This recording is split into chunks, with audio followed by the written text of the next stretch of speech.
Jacques de Jandil, il est du côté de Marrakech. Il en profite pour tester l'accessibilité aux personnes à mobilité réduite à Marrakech. Et il semblerait, visiblement, qu'il soit plutôt satisfait. Salut Jacques. Bonjour, c'est à Marrakech que je vous donne rendez-vous aujourd'hui. Perle du Sud pour les uns, ville rouge pour les autres. Marrakech est merveilleuse et envoûtante et finalement bien accessible.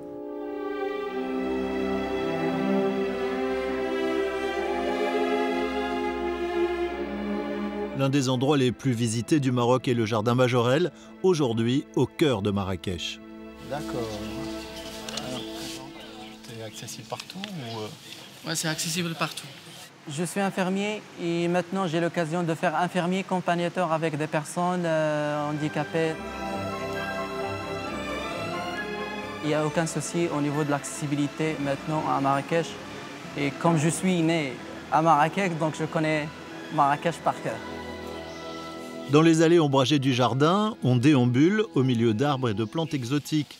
On longe des bassins emplis de nénuphars et de lotus avant d'aller visiter l'ancien atelier du peintre Jacques Majorelle, aujourd'hui transformé en musée.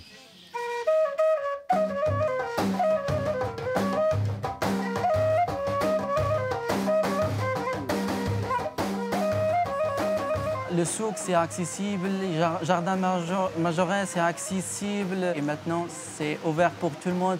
Et je parle surtout les personnes qui ont des fauteuils. Nous sommes sur la fameuse place Jemaa Fna. C'est le cœur de Marrakech. Elle vit quasiment 24 heures sur 24. C'est le passage obligé pour les souks, pour le musée de Marrakech et pour la Médersa.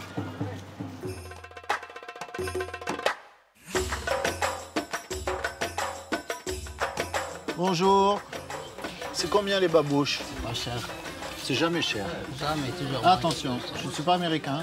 Je voudrais du tissu pour les chèches, il y en a? Pour les 4, je fais pour 450. Non. Allez, 400. Allez, c'est bon. Merci.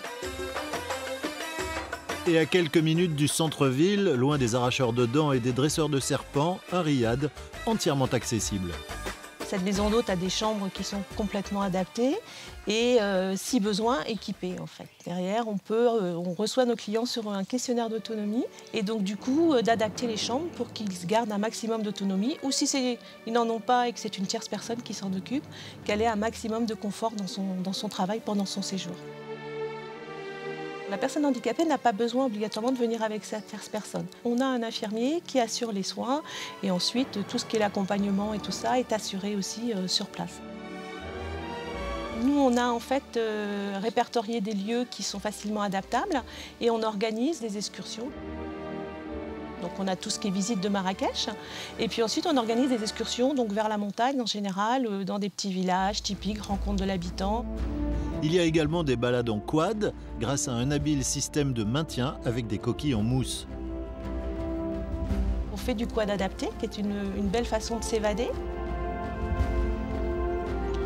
Et comment monter la calèche? Bonjour monsieur. Bonjour. Vous êtes des chefs les mecs. On fait de la balade en calèche à Marrakech, on peut faire plein d'activités et si les gens ont des désirs particuliers, on est aussi à l'écoute pour effectivement essayer de leur réaliser quelque chose qu'ils ont envie de faire. Il n'y a pas de séjour à Marrakech qui ne finisse en calèche accessible. Toutes les informations relatives à ce voyage seront sur le site de France 2. À très bientôt, bonne journée. Merci beaucoup Jacques, je vous l'avais dit, il a l'air très heureux à Marrakech. On va passer maintenant à la météo. Et en France, c'est un peu plus gris qu'à Marrakech.